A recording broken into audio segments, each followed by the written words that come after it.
Hello guys, welcome to my channel Shankar মাধ্যমিক tuition centre. Class 9 এর কষে দেখি 15-2 এর ত্রিভুজ ও চতুর্ভুজের ক্ষেত্রফল বিশিষ্ট ক্ষেত্রফল এই অধ্যায়ের আমরা 16 নম্বর অঙ্কটা করব। 16 নম্বর অঙ্কটা সেকেন্ড সেমিস্টারের জন্য একটু ইম্পর্টেন্ট আছে, তাই জন্য 16 নম্বরটা করব। বলছে একটি সমবাহু ত্রিভুজের প্রতিটি বাহুর দৈর্ঘ্য 1 মিটার বৃদ্ধি করলে ত্রিভুজটির ক্ষেত্রফল √3 বর্গমিটার বৃদ্ধি পায়। সমবাহু ত্রিভুজটির বাহুর দৈর্ঘ্য হিসাব করে লিখি। একটা সমবাহু ত্রিভুজের প্রতিটি বাহুর দৈর্ঘ্য 1 মিটার বৃদ্ধি করছে, ত্রিভুজটির ক্ষেত্রফল √3 বর্গমিটার বৃদ্ধি পায়। সমবাহু ত্রিভুজটির বাহুর দৈর্ঘ্য হিসাব করে লিখি। আমরা এই সমবাহু ত্রিভুজটা, এটা যদি আমাদের সমবাহু ত্রিভুজ হয়, এটা যদি আমাদের সমবাহু ত্রিভুজ, এই সমবাহু ত্রিভুজের আমরা ক্ষেত্র বাহুর দৈর্ঘ্য কত আছে আমরা জানি না, শুধু এইটুকু জানি যে একটা সমবাহু ত্রিভুজ যখন হয়, সমবাহু ত্রিভুজের প্রত্যেকটা বাহুর দৈর্ঘ্য সমান হয়। তাহলে আমরা যেহেতু এই ত্রিভুজটার একটা বাহুর দৈর্ঘ্য জানি না, তাই জন্য আমরা একটা করে বাহুর দৈর্ঘ্য এ ধরবো, এটাও এ এটাও, অর্থাৎ প্রত্যেকটা বাহুর দৈর্ঘ্যই সমান হবে।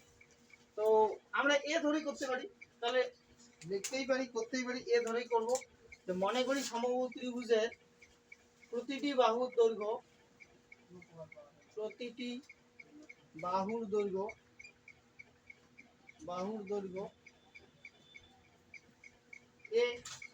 এ মিটার বা বর্গ একক। এ মিটার, যদি মিটার থাকে তাহলে মিটার হবে, আর যদি সেমি থাকে তাহলে সেমি হবে।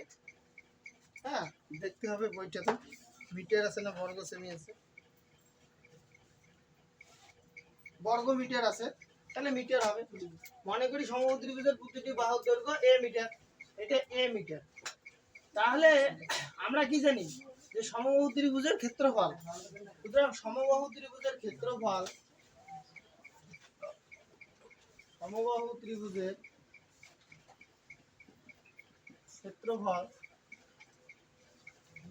ত্রিভুজের ক্ষেত্রফলের সূত্র আমরা কি জানি হলো √3/4 ইন্টু বাহুর স্কয়ার। বাহু কত ধরছিলাম? বাহু এ, তাই জন্য আমাদের এ স্কয়ার। তাহলে এটা আমাদের করলে কি হবে? আচ্ছা, এটা গেল। এবার বলছে প্রতিটি বাহুর দৈর্ঘ্য 1 মিটার বৃদ্ধি করছে, তাহলে এবার লিখতে হবে, সুতরাং প্রতিটি বাহুর দৈর্ঘ্য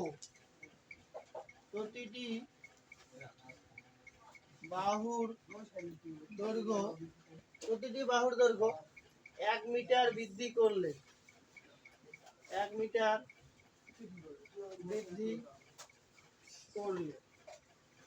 বাহুর দৈর্ঘ্য 1 মিটার বৃদ্ধি করলে বাহুর দৈর্ঘ্য হবে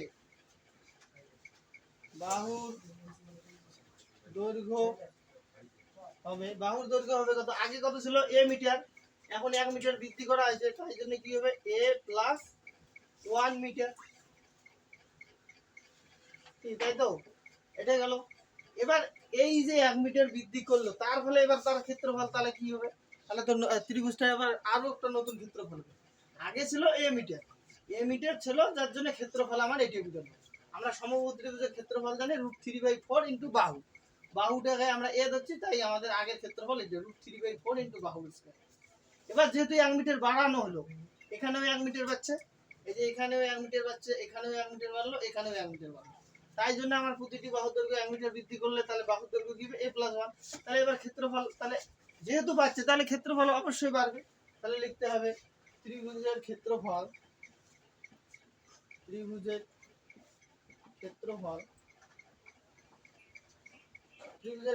হবে আবার তাহলে √3/4 ইন্টু বাহু এবারে কি a+1 তার স্কয়ার। এটা এবার আমি উপরে কোশ্চেনটা মুছে দেব, জায়গার অভাব আছে।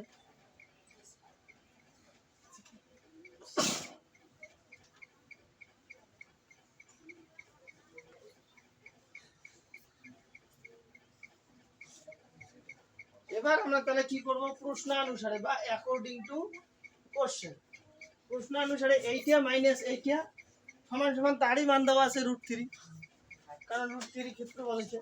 তাহলে √3/4 ইন্টু a+1 তার স্কয়ার মাইনাস এইটা ছিল √3/4 ইন্টু বাহুর স্কয়ার সমান সমান √3। কি এইটা লেখা যায় তো? কারণ এইটা কেন লেখা যায়, এইটা ক্ষেত্রফল হলো, এই ত্রিভুজের ক্ষেত্রফলটা হলো আগের ক্ষেত্রফল। কেন আগের ক্ষেত্রফল? কারণ যখন আমাদের ত্রিভুজটার ক্ষেত্র বাহুর দৈর্ঘ্য ছিল a, তখন আমার ত্রিভুজের ক্ষেত্রফল হচ্ছে এইটা। আবার যখন আমরা ত্রিভুজের ক্ষেত্রফল 1 করে বাড়াইলাম, তখন আমার ত্রিভুজের ক্ষেত্রফল হলো এইটা, √3/4 * a+1 তার স্কয়ার। এবার ওই এইটা যেহেতু ত্রিভুজের ক্ষেত্রফল বাড়ছে, এইটা যে আগে ছিল, এইটার থেকে আমরা এটা বিয়োগ করলাম, এই বিয়োগের মানটাই দেওয়া আছে √3। বইয়ে ওই জন্য এটাই দেওয়া আছে। বইয়ে বলা আছে যে একটি সমবাহু ত্রিভুজের প্রতিটি বাহুর দৈর্ঘ্য 1 মিটার বৃদ্ধি করলে ত্রিভুজটির ক্ষেত্রফল √3 বর্গমিটার বৃদ্ধি পায়। এই যে √3 বর্গমিটার বৃদ্ধি পায়, এইটার মান দেওয়া আছে। তাহলে এখান থেকে এবার আমরা কি করতে পারি, এইটাকে আমরা সূত্র করব। তাহলে √3/4 ইনটু a প্লাস এটা কি স্কয়ার প্লাস বি স্কয়ারের সূত্র লেখা যায়, square plus 2ab plus B square minus, ও এখান থেকে আমরা এটা কমন নেব, এখান থেকে যদি আমরা এটা কমন নেই, square plus 2ab plus B square minus √3/4টা আমরা কমন নিছি, ওই জন্য এখানে শুধু এবার a স্কয়ার আসে সমান সমান এবারে √3 তে √3 তাহলে √3 এ থাকবে। এবার তাহলে আমরা কি করব, এই স্কয়ার প্লাস স্কয়ার আর এখানে মাইনাস স্কয়ার, এটা আর এটা ক্যান্সেল আউট কেটে দেব। তাহলে এবার কি হবে, √3/4 ইনটু 2a প্লাস 1 এর স্কয়ার 1 এ হবে সমান সমান √3। এবার আমরা কি করব,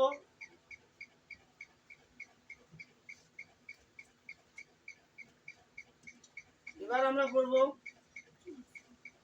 2a প্লাস 1 সমান সমান √3। এই যে √3/4 এটা এখানে এসে বসলো √3/4। এবার আমরা কি করব,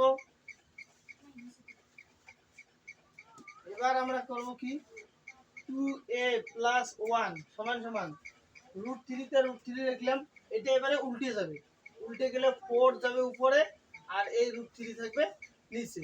তাহলে এবার এই √3 এই √3 ক্যান্সেল আউট, তাহলে 2a প্লাস 1 হলো সমান সমান 4। তারপরে আমরা কি করব, এবারে 2a সমান সমান 4, এই পাশে প্লাস 1 এই পাশে আসলো -1। তারপর আমরা কি করব, 2a সমান সমান 4 এর থেকে 1 গেল 3। আমি উপরে এবারে লিখব, তাহলে উপরে লিখলে কি হবে, এবারে a সমান সমান কি হবে, a সমান সমান 3/2।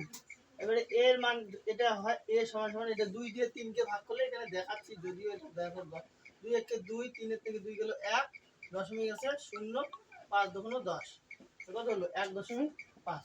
তাহলে এখন আমার উত্তর লিখতে হবে কি, যে প্রতিটি বাহুর দৈর্ঘ্য 1.5 মিটার হারে বৃদ্ধি পেয়েছে। কোশ্চেনে যা ছিল তাই লিখতে হবে। কোশ্চেনে কি ছিল, কোশ্চেনে সমবাহু ত্রিভুজের প্রতি ত্রিভুজটির বাহুর দৈর্ঘ্য হিসাব করে লিখি। তাহলে লিখতে হবে সমবাহু ত্রিভুজটির বাহুর দৈর্ঘ্য 1.5 মিটার।